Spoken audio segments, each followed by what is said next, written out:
Hey everybody, and welcome back to the channel. For today's video, what we're going to be doing is we're going to be looking into how to do photo manipulation. Now, photo manipulation is a technique where you take multiple different photos from different places and combine them together into one image. I'm going to go through this video today describing and showing you how to do photo manipulation. So let's get started. Actually, before we start, if you guys like this video and want to see more, don't forget to hit like, comment, and subscribe. Back to the video. Alright, so as you can see on the screen right now, we have no images, except we have some hidden ones over there in the layers panel. Now, if I bring these up, these are two separate images, one of a street, another one of a samurai walking. The thing is, I want to get this samurai walking to be put on this street. Now, how do I go about and do this? Now, there are multiple different ways you can cut out and take out a person from an image and plop them into another. There's no correct way of doing this. Everyone has their own unique way of doing it, and some people like doing it other ways, and some people like doing it their own way. Today, I'm going to be doing it my own way, and what I do is I just take the pen tool, trace them out, and cut them out, and copy them and paste them. I leave this layer untouched just in case I need to go back to it and use it again, but other than that, I just copy and paste my selection and put them back into the scene. So I'll get right into that right now.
Alright, so there you have it. Now you can see on the screen, I've cut out the samurai, and, you know, he obviously doesn't fit into place. I gotta resize him, I gotta recolor him, and do all these things before I can actually set him in the actual scene. Now to do these things, there's a lot of things you gotta make sure you focus on. You gotta focus on the shadows and the lighting. If the lighting doesn't match, it's not gonna look good.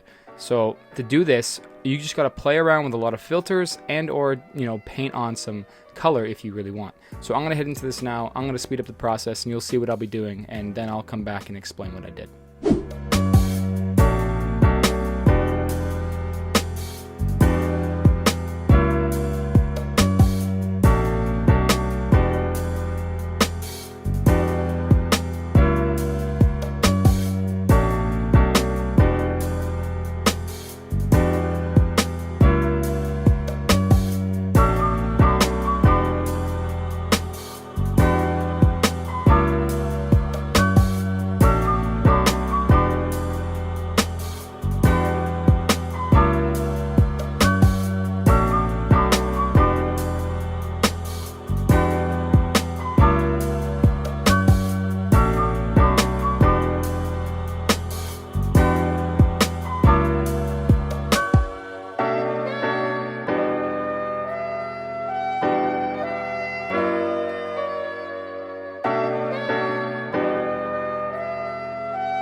Alright, so there we go. It was just as easy as that. As you can see, I have the samurai in the middle of the street, color corrected. And he actually looks pretty good in there with his shadow and everything. So let me go through what I actually did. So if I close all of these, and I have just my samurai, right? So what I went into is I went into layers, or excuse me, I went into images, and I adjusted his levels to make sure that the levels were correct with the background photo itself. The levels have to be perfect or near perfect for a photo to look like it belongs in another photo. So then what I actually go into doing is first, after adjusting the levels, I work on the edge lighting, or the rim lighting. What I do with the rim lighting is I make sure to take the color from the sky, or the sun at least, which is the nice orange, and apply it to just the rim of the samurai himself. And I add that subtly, and then I tweak it a bit using the filters and the overlays and the opacity to sort of find it where I think it looks best. Now, after that, I then add a nice shadow to the back of him to make him seem more, in the actual moment, and that, since he has all this front lighting, his back's definitely going to be a lot darker. Then I go in and add the more back shadow, because I wanted the initial back shadow to be a nice sort of bluish, just to get it out of there, and then I add the darker version to sort of give it that more black.